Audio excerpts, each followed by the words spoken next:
Best Book Bits podcast brings you a philosophical yet pragmatic, compassionate yet disciplined, creative yet analytical, driven yet laid back, and happy but calm Charlie Gilkey, author of the book Start Finishing and founder of the coaching and training company Productive Flourishing, a company that helps changemakers start finishing the stuff that matters.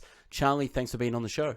Thanks so much for having me, Michael. I'm excited to jam today. Awesome, me too. How'd you get involved in this field? Take us back to 2007 when you were teaching people about meaningful action and... So, this is a completely accidental career for me.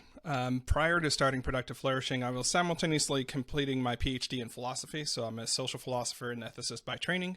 And I was also an United States Army Joint Force Military Logistics Coordinator, which is a mouthful, but I made sure the Army, Air Force, Navy, and our allied partners coordinated our logistics operation. And when one unit picked up, dropped something off, there'd be another unit to pick it up and take it to the right place. And if it sounds like, if you think the DOD or the Department of Defense and the armies are really well-oiled machines, they are because of people like me out making sure all this happened. And I came back after being deployed from Operation Iraqi Freedom, and about a year into it, I realized I had a very confounding problem to me. The problem was, on the one hand, I could orchestrate and move large amounts of equipment and people, and did that really, really well, and led people really, really well. On the other hand, 5,000-word essays were kicking my butt, right? And it seems like one would be incredibly difficult and complex to do, and the other's fairly straightforward, and it was a mystery to me. So, realizing I wasn't the only one that had this type of problem, started doing all the reading of, the greats, the personal development and the productivity space. And on the one hand, the personal development space was too high level, too purpose, too values, and those things are really important, but they didn't solve the problem I had. And the productivity literature was too granular, too much about to-dos and next actions and just, 43 folders, all those types of things, hat tip Merlin man. My problem was in this messy middle of projects. How do you get projects done? But not just all projects, but especially the projects you most wanted to get to. Because there's this really big mystery that I sort of worked on, and I don't know that I solved it, but I addressed it in Start Finishing, which is, why don't we do the work and the projects that matter most to us, that we really want to do? I know why we don't do the stuff we don't want to do it. We don't want to do it. That's easy. But what is it about this stuff, this soul enriching, this sort of dream stuff that we don't get to, that we keep saying, we're going to get to it when this next thing, or whenever I get this thing figured out, I'm going to do that. We don't get to that. So that's what Start Finishing ends up talking about. But I started Productive Flourishing, and, Michael, this year we're launching Team Habits in August of 23, August 27, 2023. And when I started Productive Flourishing, I talked about a lot of leadership and management because that's what I was doing, but also how do you do your best creative work? How do you do your best creative work is actually what took off. And between the creative entrepreneurs, between the robust readers, the readership that we had at the time, that's what got picked up. But the whole time I've been writing about how do you lead people well, how do you work better together, and how do you do your best work? So from 2008, a lot of my work with clients and with students and in workshops across the world have been this mixture of how do you do your best work? That's what Start Finishing is about. And how do you work better together, which is what Team Habits and a lot of my leadership and executive coaching work is about. Yeah, awesome. Yeah, thanks for sharing. Yeah, amazing book. I read it many years back. When did the book actually come out? So the book came out on 2019, August 2019. So apparently August is when I launched books. It's a good month. And Productive Flourishing, the website, when did that come out and when did the company start? So it started a little bit, so it had two worse names before Productive Flourishing. And so I got a running start, but then it all sort of evolved into Productive Flourishing in the 2007 timeframe, I believe. And there's an app out as well, is that correct? You've got an app? Yeah, in 2021, so 2022, for years, I'll make this story as brief as I can. As I was doing the work at Productive Flourishing, what I started creating were planners and worksheets that were really helpful for having creative people get their visions and their important projects out of their brain onto a page, into their schedules, and done. And from like 2012 until 2022, the single biggest thing people would ask us is, hey, will you make an app out of this? And I resisted it for a long time because it turns out building apps is hard. It's a completely different business than the business that we were in. But finally, largely after the success of Start Finishing, and new readers coming in and just hearing that every day, like, hey, will you make an app for this? We decided to make an app. And so that app is called Momentum. And it's a personal productivity coach in your pocket. So it takes a lot of the best tools from Start Finishing, from our momentum planning process, and puts it into a software as a service app that you can use on your phone, tablets, web, wherever you go. And it really does help you keep the most important things top in front of mind so that you don't get bogged down by the minutia and then regret that you checked a bunch of boxes throughout the weeks, but not the one that really mattered most. Amazing stuff. And one of the reasons why I wanted to get you on the show as well, because I suffer from that person that's got too many ideas, turns those ideas into goals, but never turn them into projects and actually get them finished as well. So one of the things we'll deep dive into, so the book's called Start Finishing, How to Go From Idea to Done. One of the things I love what you said was converting ideas into finished projects. A lot of people, what they do, well, what I do personally, you have an idea and then you turn that idea into a micro goal, you stick it in an Excel spreadsheet or wherever it is, but you never turn that into a project. Can you tell me why that's so important, and is that the first step in, changing the idea to a project? Yeah, and thanks for revealing that you struggle with this, because it makes these conversations go a lot easier because you get it. So let's talk about what most of us do. And I could be a victim of this too, even though I wrote the book on it and I'm well practiced in this. Like, I'll be out there and I'm like, oh, that's a great idea. I hear it on a podcast or YouTube video or TED Talk, doesn't matter, a book. And I'm like, oh, that's a great idea. And I immediately go to, I should do something with that. And then it starts getting a little bit of that commitment juice. I haven't actually decided I'm going to do it. It's just like, oh, I should. That's a great idea. And it has this little tug. And it ends up in whatever random place that it ends up in. It could be an Excel spreadsheet, Notion, Trello, doesn't matter. But the big difference between taking that idea and converting it into a project is, projects are bound in space and time. Ideas are not, right? Ideas, we can have an near infinite amount of them, and they don't do anything except for haunt us, right? But we don't do ideas, we do projects. And so really the first step is to say, okay, this idea, I'm going to go beyond just like, it's this thing that has this motive tug to me. And I'm going to say, okay, that's actually something I care about, and I want to realize that idea or make that idea real. And then we start doing the thing that you talked about. Like, okay, if I'm going to do this, well, when, how, where, with whom, so on and so forth. And, Michael, the problem is most of us, like, imagine 3 weeks from now or 6 weeks from now. And when we think about 3 weeks or 6 weeks from now, we think, oh, I got all of this time in a few weeks. I got all of this open space to work on projects. But the reality is, 3 weeks from now, 6 weeks from now, you have 50 to 75% of your schedule already eaten up between meetings, between the mundanities of life, between, commitments and all sorts of things that you just forgot. And so when we're doing this sort of going from idea to project thing, or when we do the thing where we get the idea, we sort of kick it to some mythic future where we have, like almost infinite free time, or we have time to do that. But when we look at it, Michael, most of us are perennially at capacity. We're perennially full. And if we just keep adding and adding and adding and adding without finishing, then we end up creating this emotional, cognitive, and sort of spiritual debt over time. Because we haven't done the hard work of saying, you know what?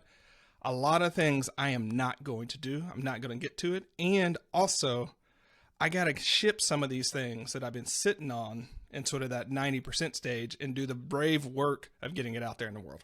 Yeah, it's so funny because yesterday I was going through my goal spreadsheet, and I've got one of those Excel goal spreadsheets that I use, and I think I had about 186 micro goals that I had to do this year.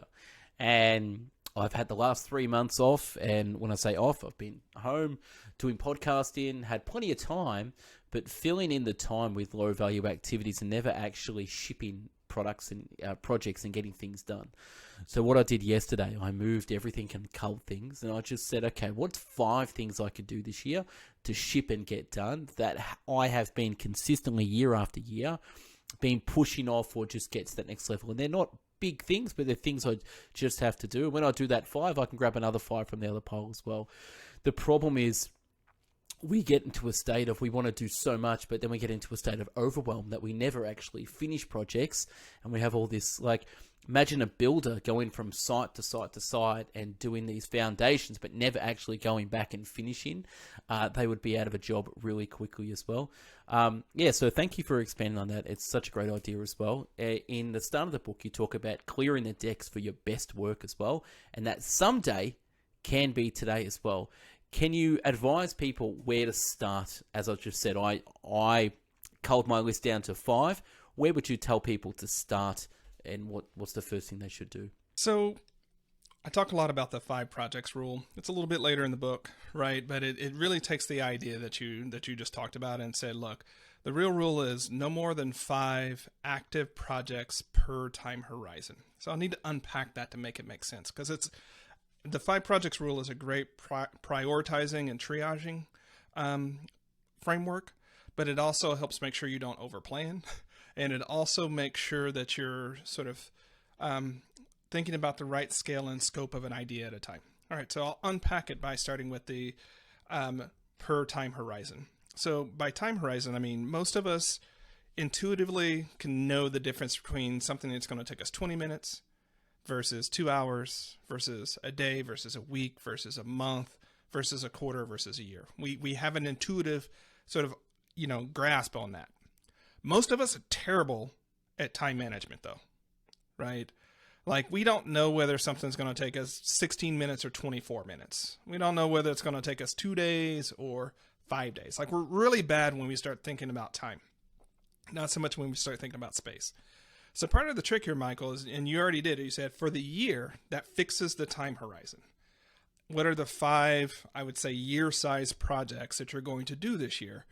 And it might not be that they're all the same they're all the same sort of intensity, they're all the same sort of amount of work, but it's just how can you get those types of things. And in my world, a project is anything that takes time, energy, and attention. It's anything that takes time, energy, and attention. And what's important about that is so many of us don't count our life projects as projects. Right? I don't know what you were doing for those 3 months, but I'll talk about me. Like, I spent the last week recovering or rejuvenating from a leadership retreat that I hosted with my wife 2 weeks ago. For the whole week, like, just recovering from that was a project. So that meant at most I had 4 more to do that week.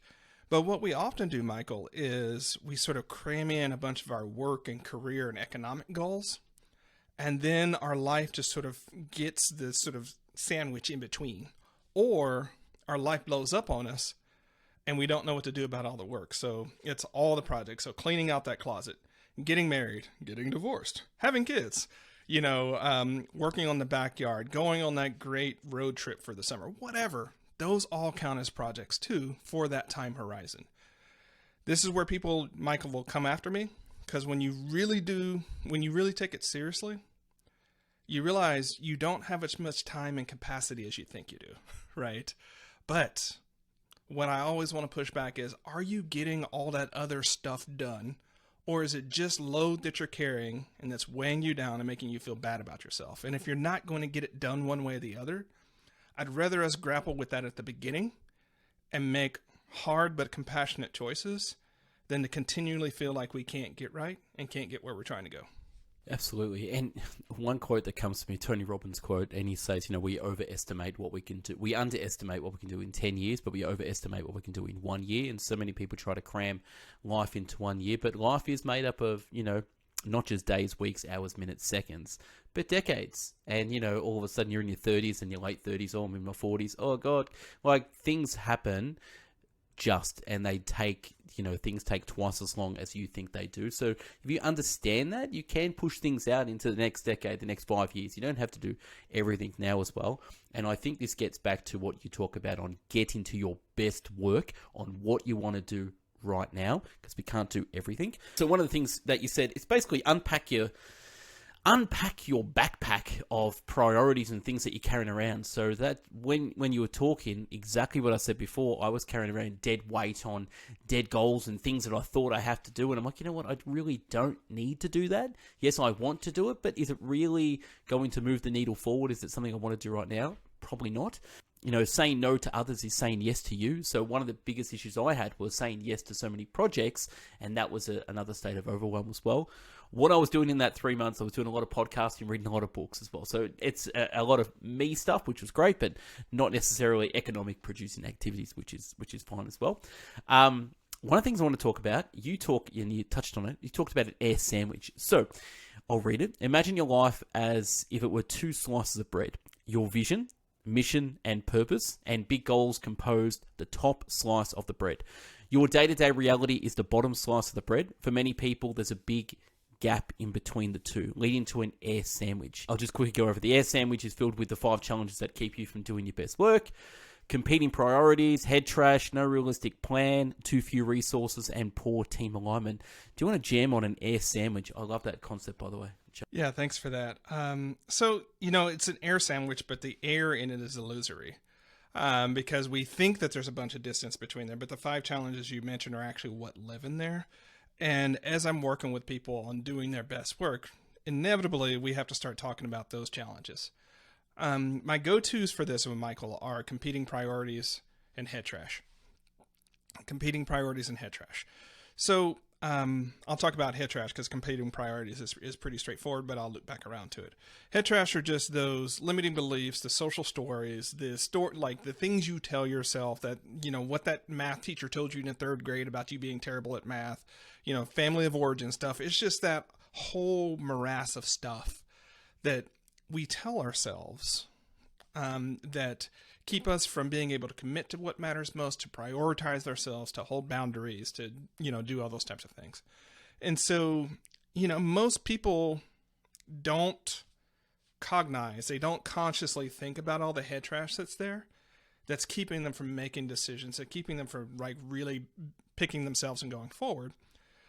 But they still hear those voices internally, right? And those voices can be enough to keep them from doing their best work. So, if you have, the head trash that, the tall poppy gets cut first, right? Which is, from many places around the world, like if you shine too bright, you're the first one that gets picked off or criticized or, gets in trouble, then you might be careful or cautious about doing things that make you stand out and make you shine, because there's trouble attached to that, right? If you have stories that people like you, whatever the you is, don't do things like that, like whatever that is, then when it comes time to start doing some of that, you got to work upstream emotionally, spiritually, and cognitively, just to be able to take that shot.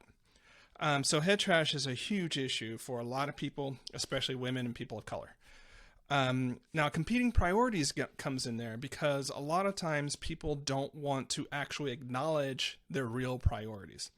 So there are plenty of parents, for instance, that love their kids and have made conscious choices around having kids and being great parents, but then feel like they're not prioritizing their work, or they're not prioritizing other things that would otherwise matter. But I'm like, no, you're actually attending to the things that matter most to you. Like if your kids are sick for the day and they need to be home, like you're not going to get your other work done. Well, COVID has taught us that maybe not, right? But, we don't want to honor those true priorities. Or I see this with a lot of creative entrepreneurs. They'll have a priority around economic security. It's really important for them to not be in financial insecurity and not have some of those issues, but they beat themselves up for not being entrepreneurial, right? And it's like, well, those two, it's part of the risk. So honor that true priority you have. If it's economic security, great, lean into that. Build your life and do your best work around that, but don't beat yourself up because you have this really strong actual priority that you're not using, or that you're not allowing yourself to organize your life around. Because that's really what priorities and values do. They're organizing principles for how we spend our time, how we spend our energy, how we spend our attention. The last thing that I'll talk about here as far as air sandwich goes, because when I say poor team alignment, people think team. I mean, yes, I know I wrote a book called Team Habits, which is around normally your work team, but they just think about work and the economic sort of stuff. But they don't think about their family, their neighborhood, their friends, their community as their team. And because we're often not telling people what we truly want and who we truly are, we are in the frustrating position where we're not getting the support and help that we need because they don't know how to help us. Like, they can't be telepaths. Support team alignment often happens not because people are adversarial or against you, but just because you're not doing the work of saying, this is what matters to me. This is where I'm going in my life. This is the work that I want to see in the world. Can I get some support? And just expecting other people around you to figure that out on their own.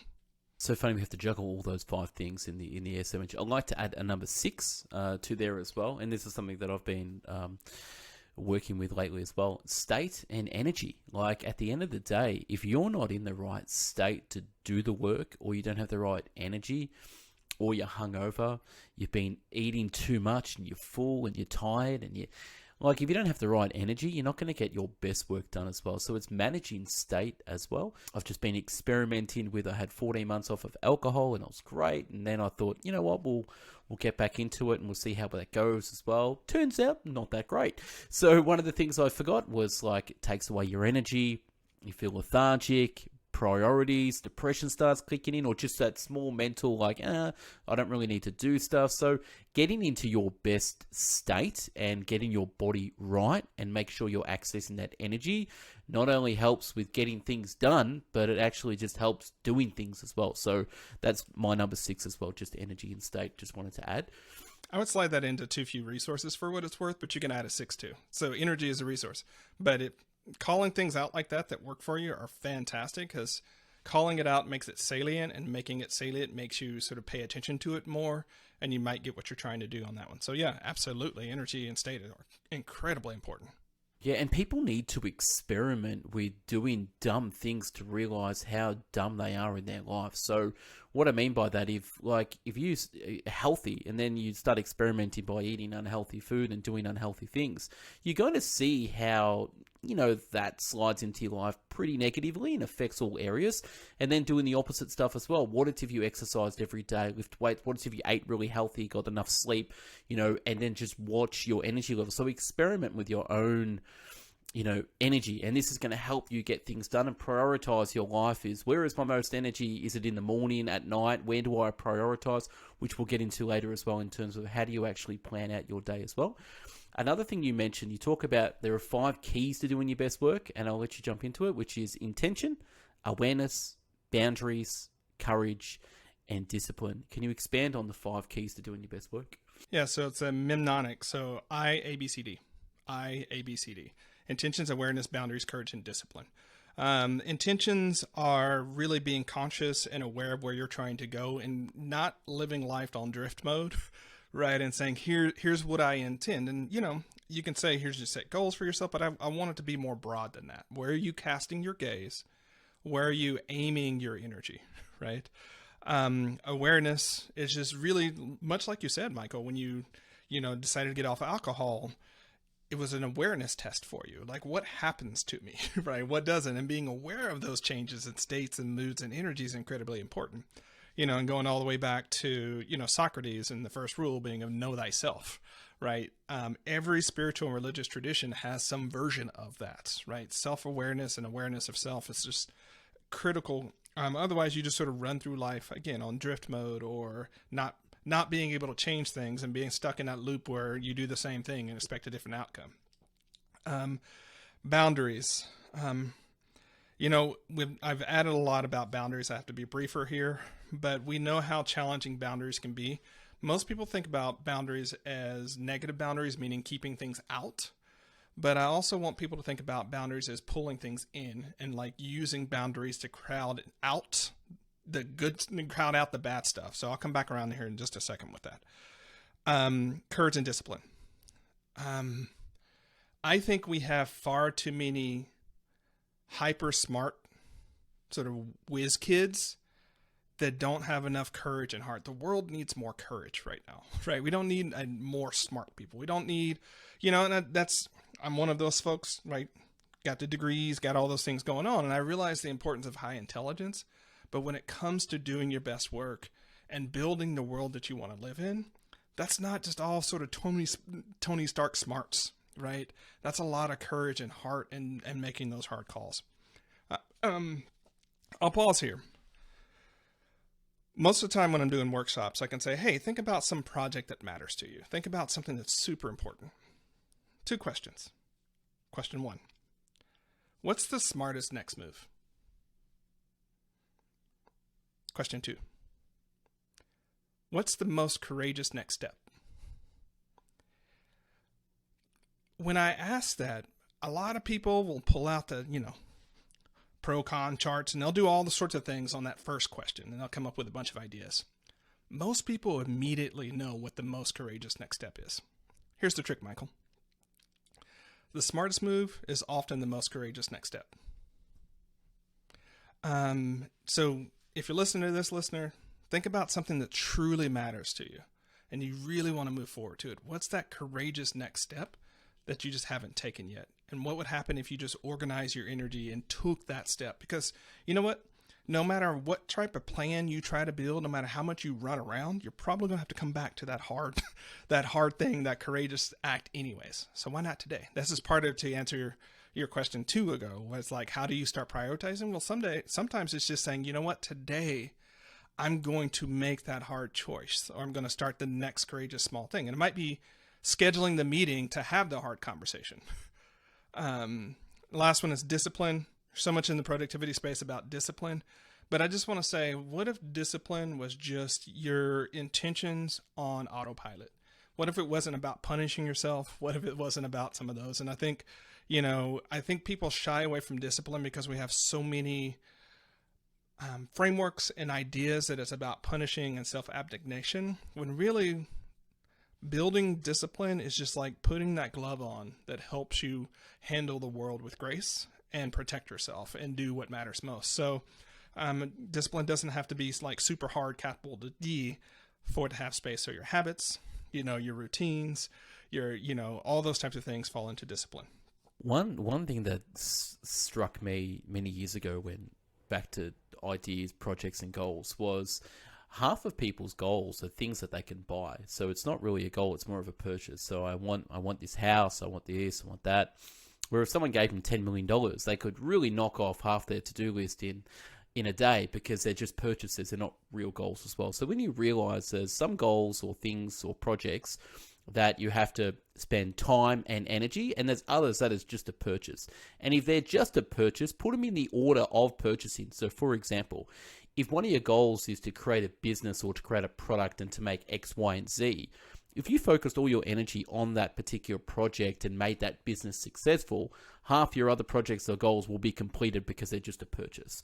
So this is getting back to intention, awareness, back to boundaries, I love, and courage. So if you work on the most courageous thing next, sometimes as an onion, you can go to that next layer. So if you go out of your comfort zone and stretch into courage, some of the other smaller things will actually just fade away because you've elevated to the next level. So for example, a personal experience of mine, just purchased a business, multi-million-dollar business with some business partners, and just the last couple of weeks, in terms of my thoughts on other things that I thought were important, I realized they were actually really, really small, because this particular business 10x as everything else, and I've dropped so many things because I've taken that courageous leap on doing something bigger, and I've realized that the things that I thought were important were actually really, really small. And that's comes back to courage as well. So sometimes we need to find out what is that courageous next step that will make the smaller things fade and disappear, and realize that, hey, you were actually playing small because you were playing safe. Just wanted to rant on that a bit, but I thought what you said there made complete sense as well. So sometimes goals are just a purchase, and sometimes your next level of life is that stepping into those courageous decisions as well. Yeah. I love that. I love that. I had a recent experience at the retreat that we were talking about, or that I mentioned earlier, where I had been telling one of the attendees, I said, look, many people don't realize how expensive working and having a normal job is, right? And when you look at your life expenses and your income expenses, what so many people are doing is because they're not satisfied with the work that they're doing, they're using purchases to make them happy, which means you have to work more to get those, to make those purchases, but you're not really getting what you want. What many people find, Michael, is once they start doing more of what matters to them, and maybe it's taking on an ambitious goal like you did, or maybe it's just painting or hanging out with your kids, what you find is that that purchase list, the shine on it starts to dull, right? It's not nearly as important to you. And just, there's just working on what matters and doing what matters turns out to be better on your pocketbook too, right? Just because you're not buying something to fill a hole, which is filling somebody else's pocketbook, so they might be happy with it. But fundamentally, you wake up the next day, see the next ad, buy the next thing, wake up the next day, see the next ad, buy the next thing, and you're no better off, but you spent a lot of your time, energy, and attention because you had to spend your time and attention to make that money to buy the thing. Strange, isn't it? One of my goals many years ago was to have this white Porsche 911 with custom plates, MGK 85, and it was great. And then last week I was in my business partner's white Porsche, same car, same number plate, and his was like GMK 85, born in the same year. And I said to him, isn't it funny how the way God works? Sometimes the goals you want is someone else's lifestyle, but it just shows you that you don't need to own it. And it's, at the end of the day, it's just a normal car. But it's just very, very funny that sometimes we put our happiness into a goal or a particular object, and then when you become surrounded in that particular object, you realize that happiness is not in a goal or a project. And sometimes you don't need to own things to enjoy things as well. It's funny how life works and unfolds as well and puts things in front of you.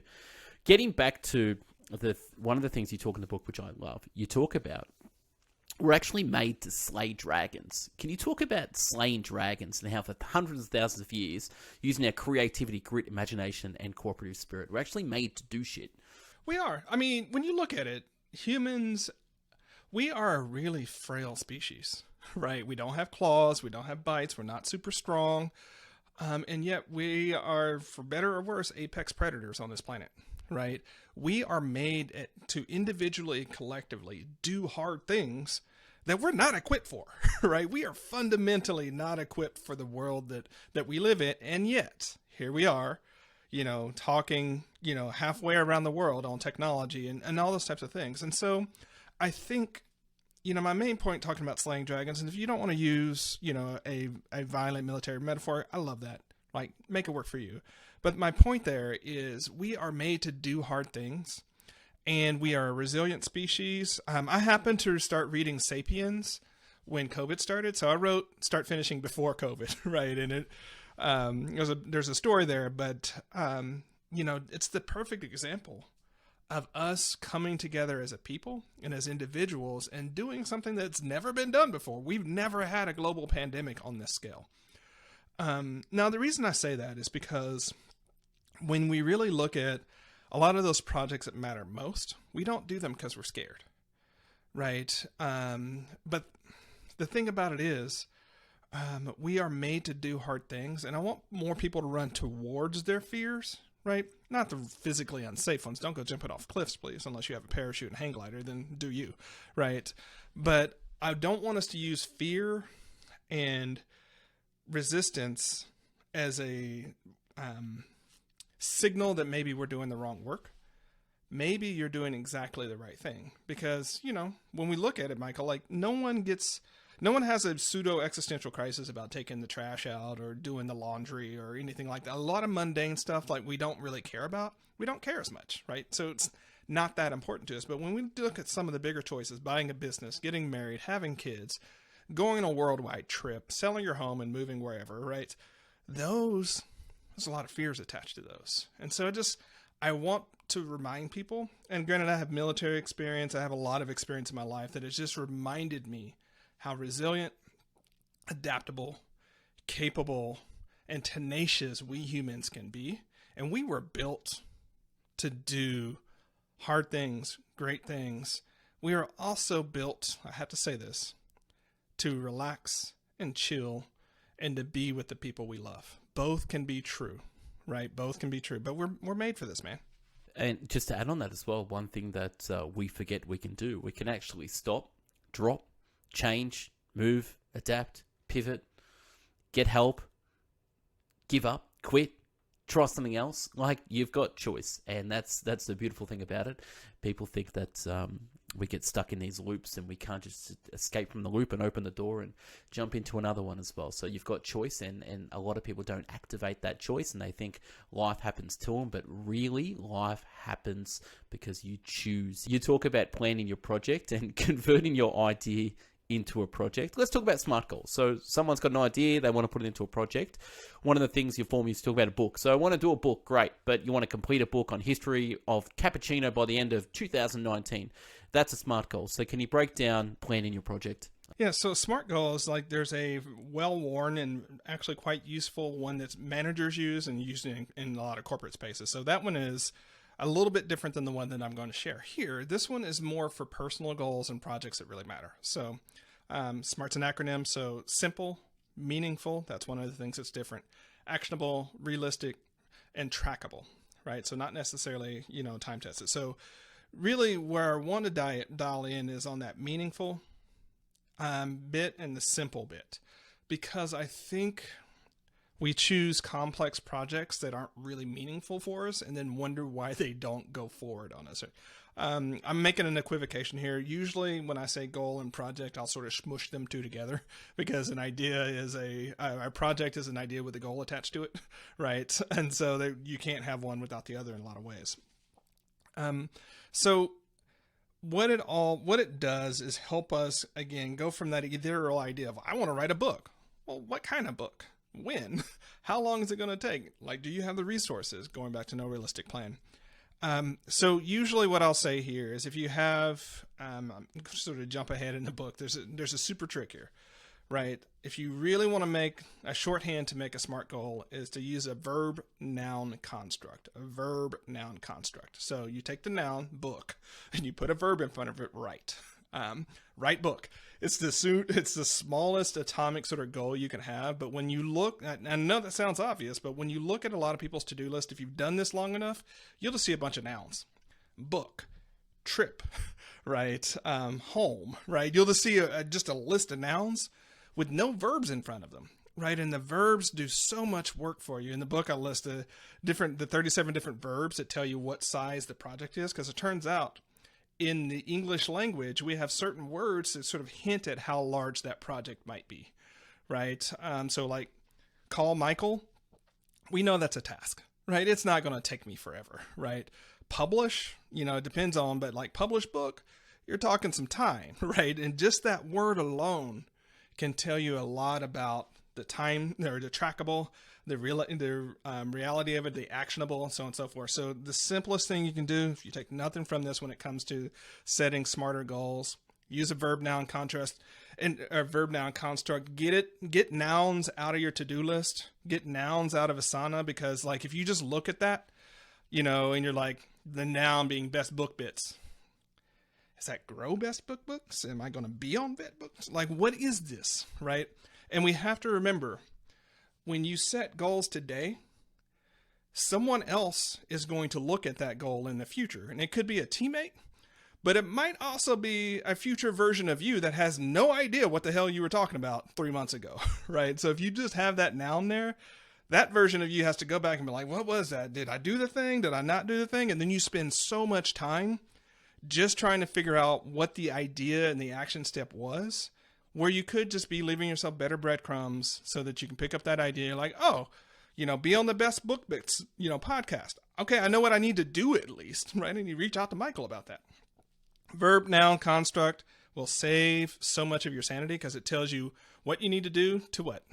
I'm going to expand on that, because that was my next question, which thank you for answering that. So I'll go through it. So task verbs, so work you can be done in 15 minutes. So email, call, sort, read, send, check, review, find, compile, schedule, make, text, print.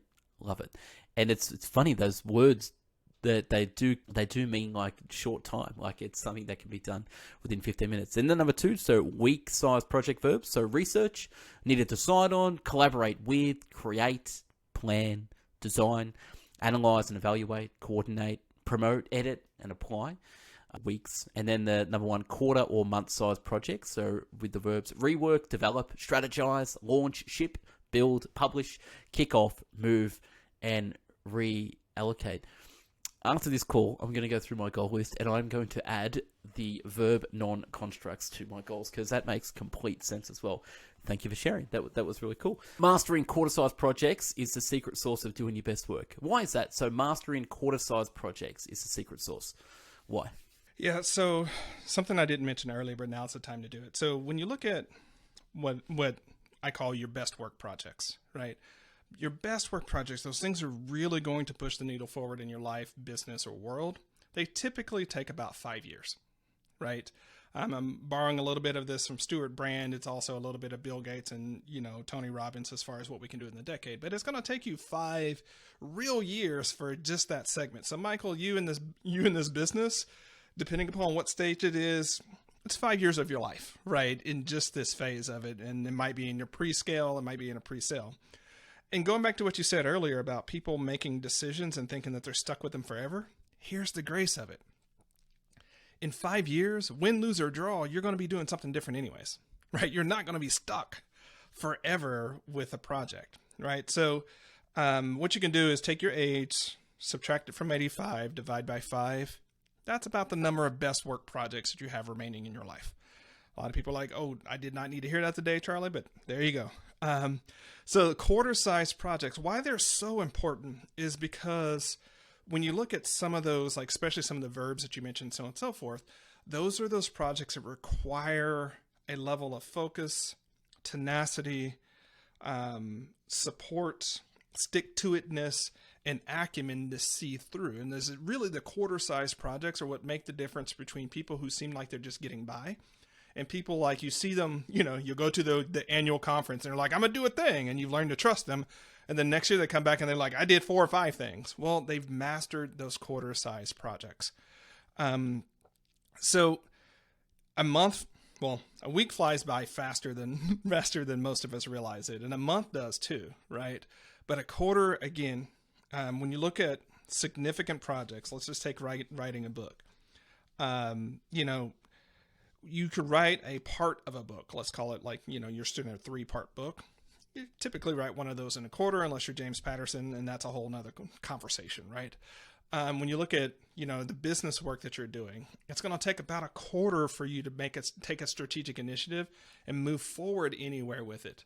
What most people do is commit to quarter size or year-long goals, but stop doing the work to push those goals forward about 3 weeks in, and then wonder why they're not really, getting progress. And so this is where, as we start talking about it, whenever it's a lifestyle change sort of scenario, like stopping drinking alcohol is actually a lifestyle change, right? You don't believe me? Try it, right? You'll see how much around your life sort of changes. Losing that 25 pounds that you need to from COVID, it's a lifestyle change, right? It's going to take you multiple quarters of habit change, mindset change, stick-to-itness for that goal to realize.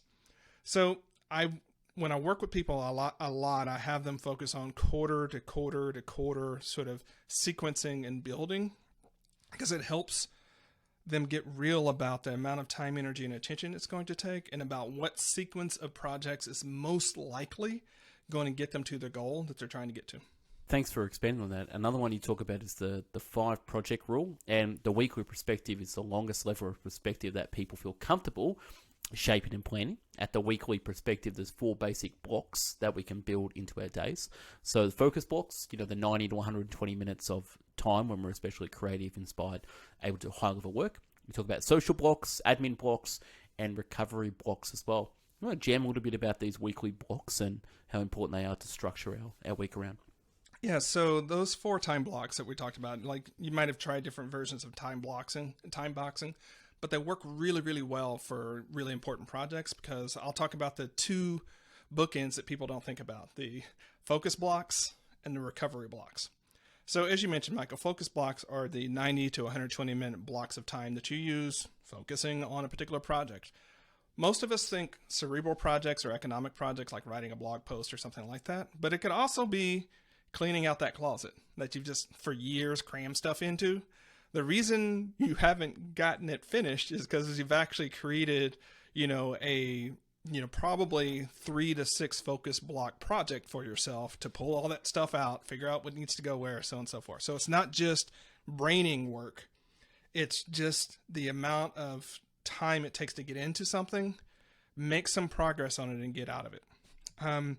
So usually what we can do is use the 3 focus blocks per project per week rule as just a general guideline of expectation, so that like if you have less than 3 focus blocks per week per project, you're probably not going to get as far on that project as you would like. And here's why. If you have 1 focus block, well, if you have none, you're just not spending time. You're not investing in the project.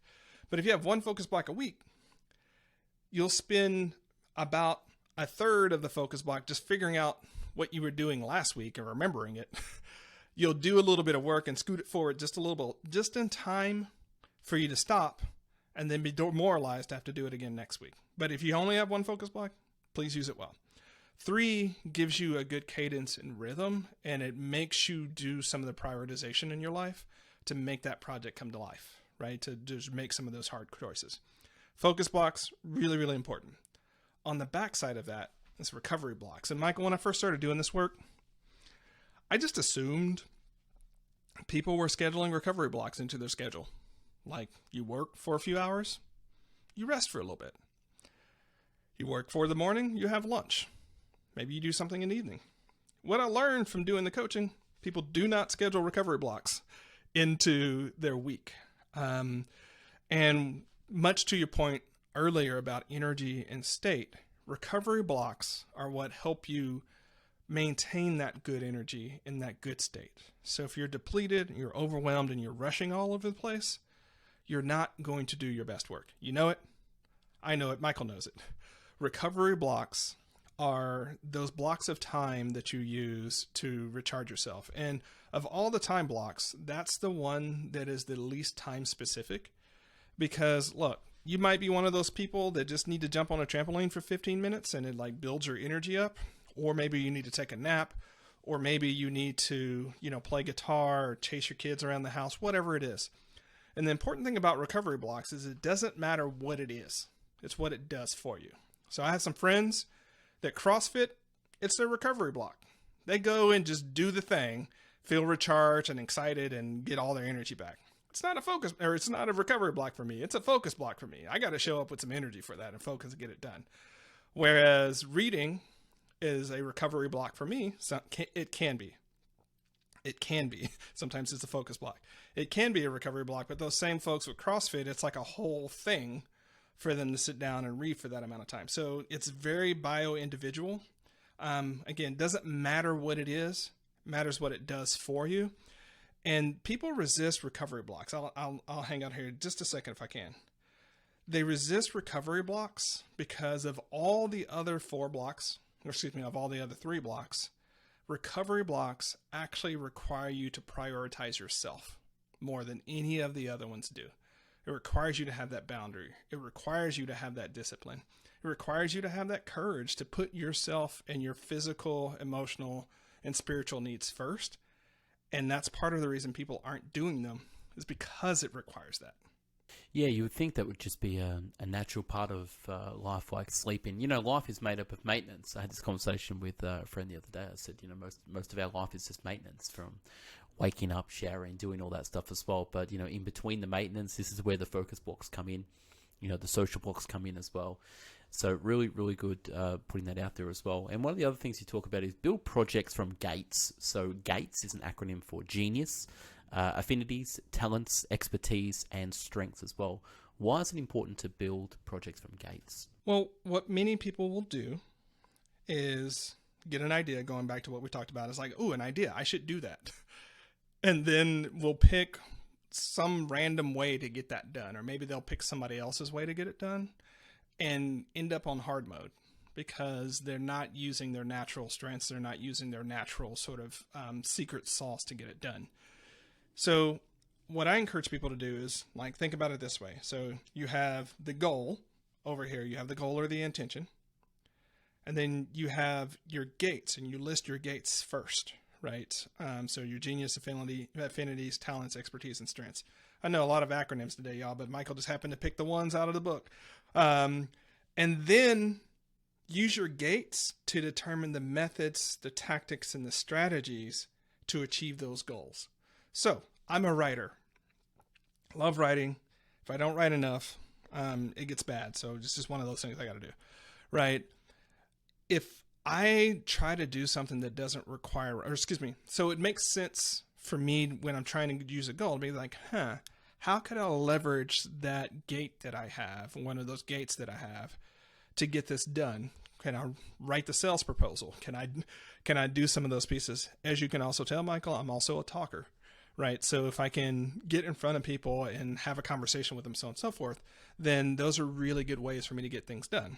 I'm not a runner, like a physical runner. I hate running, right? So if there was a goal that required a lot of running, it's going to be hard mode for me, right? It really is. I'm not sprinting, maybe, but long distance running, not built for it, right? And so I give those sort of counter examples, or contrasting examples. The thing about it is, when it comes to your gates, a lot of us have some that maybe we don't acknowledge or value because they don't seem to be strictly economic gates. Like maybe one of our gates is curating music for people. Like you're just that person that can make that killer playlist. Okay, so why is that important? Like what could you do with that? Well, it depends, right? If you're leading a team and there's a really stressful event going on, and maybe you got a launch going on in the background, maybe deploying that particular thing can help motivate the team and rally the team and keep them on point. Again, when you really take an inventory of your gates, some are going to be obvious. Some are going to be like, what the hell do I do with that? But if you're really creative, you might find ways to sprinkle them in. And what you'll find is, one, your projects will get done faster. Two, you'll probably have more fun. And three, they'll have that fingerprint. They'll have your unique fingerprint on how it got done that will make it unique, that will make it identifiably you and make it remarkable just because it does have that fingerprint on it.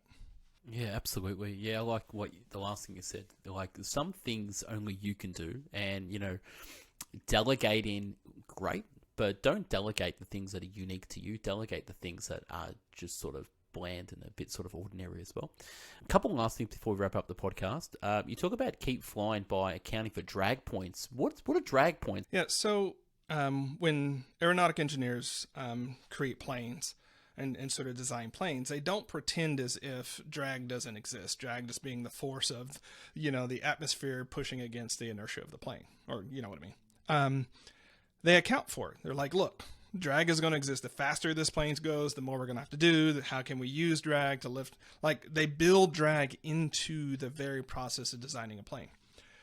A lot of us, though, when we are designing our projects, we sort of think about them in sort of that Newtonian Newtonian physics way. Like in the ideal world, the frictionless plane just means it's going to do this. But the real world is not a frictionless plane. It is a plane that, if you have struggles with time management, you know what? It's going to show up in your project. If you have struggles with delegation or believing in yourself, whatever it is going to show up in your project. Now, somehow in the whole self-help world, we get into this idea that if we say we have a challenge with a thing, that somehow we give more weight to the thing. Like maybe if we just don't talk about it, it's going to go away. No, it's not going to go away, right? It is always going to be there. So when I help people create plans, I'm like, look, let's just go ahead and acknowledge that maybe you're not great at time management. Maybe you're not great at planning. Maybe you're not great at making hard decisions. Cool. What support system or what alternative strategies can we have, what strategies can we have to sort of overcome that rather than pretending that it's not going to be there? So if you struggle with making hard decisions, Maybe you need a coach, or maybe you just need one of those buddies around you that's really good at that. And you make them a part of your success pack. So whenever you come up with that hard decision, you're like, hey, I'm struggling with it. And let's pretend Michael's my hard decision buddy. I go, hey, Michael, got a hard decision. Michael knows immediately what his job is to do, right? Is to help me with this hard decision. And because you build up a strategy for overcoming it and you don't let it trip you up, it doesn't become that crippling challenge that keeps you from doing your best work.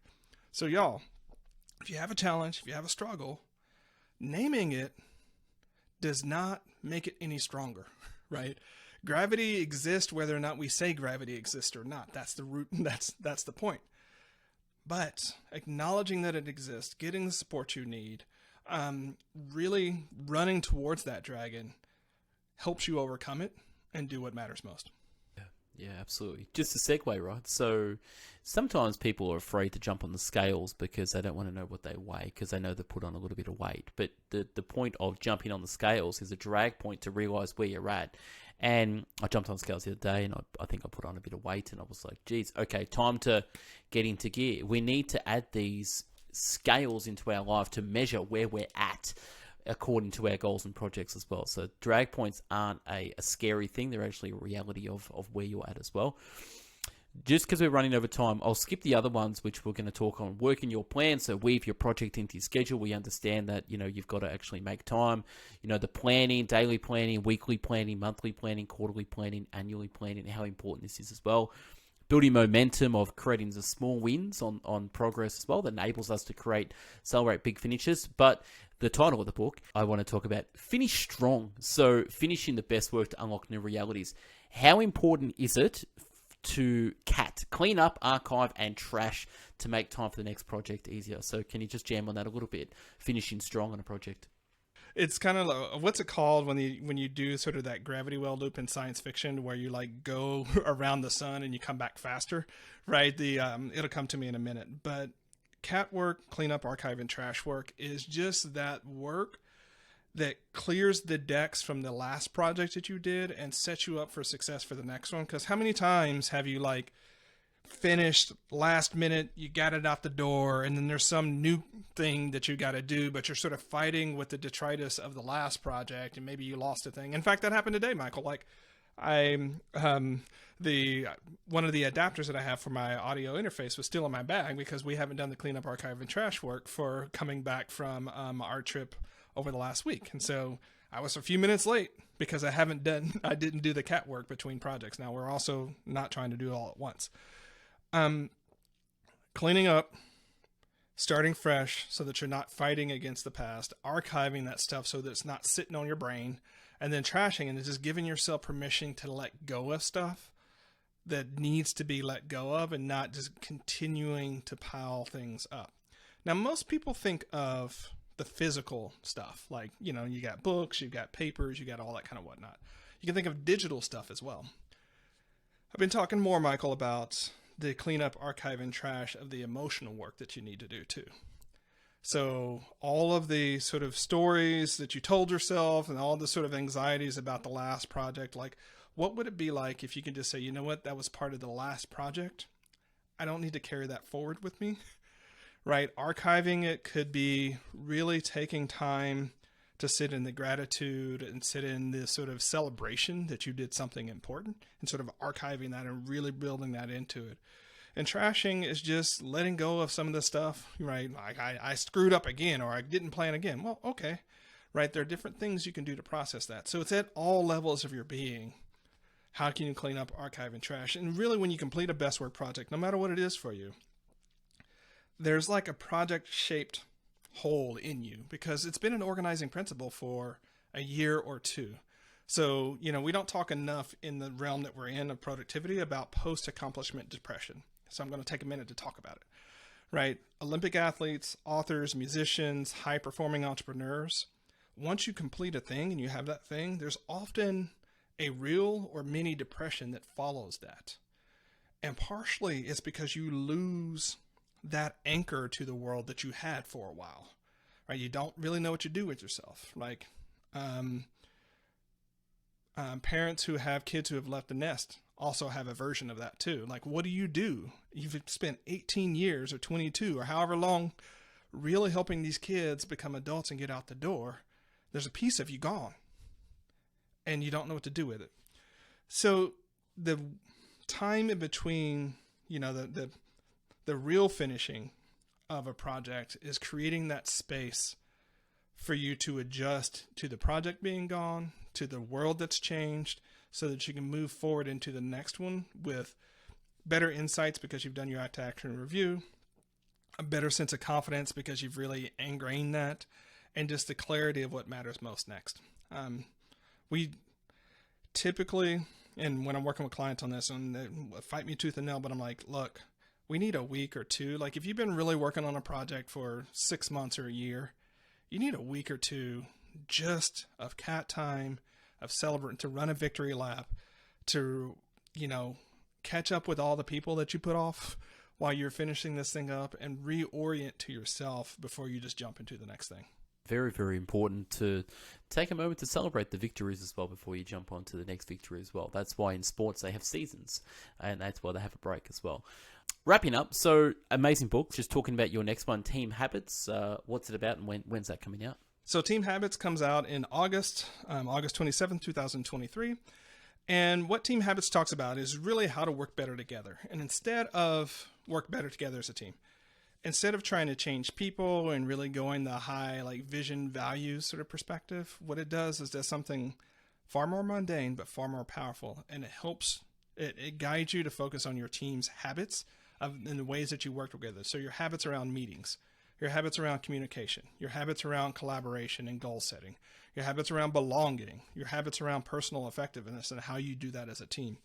So it just really focuses on that. We know the power of habits when it comes to our personal effectiveness. It's just taking that concept and applying it to teams. And so people are loving it. I'm so glad it's so well received thus far, but I'm really hoping that the Team Habits approach is going to help us get out of the personnel conflict that can sometimes happen, and the, bosses versus, workers and all that sort of jazz, and step back and say, you know what, look, at the end of the day, we all believe in each other. Most days we like each other. Most days we want to do this work together. Let's get better by focusing on our habits, on our team habits, and get aligned behind that, and maybe not about, what any individual is doing or not doing. Yeah, awesome stuff. Charlie, thank you for being a guest on the Best Book Bits podcast. Where can people find you? What's the website, and where do you hang out socially as well? All right, Michael, thanks so much for having me. All roads lead back to productiveflourishing.com, so you can learn more about start finishing or team habits. If you happen to be on LinkedIn, you can find me there via Productive Flourishing or Charlie Gilkey. Just look it up. I'm on LinkedIn. And depending upon where it goes, I might be back on Twitter sometime in the next quarter or two, and you can find me there at Charlie Gilkey. Awesome. Thanks for being a great guest. And yeah, to my audience, go out there, check out Charlie's stuff, the website and the books as well. Some really fantastic stuff as well. Enjoy the rest of your day. And yeah, thanks for being a guest as well. And we'll speak soon. Okay. Thanks for having me, Michael.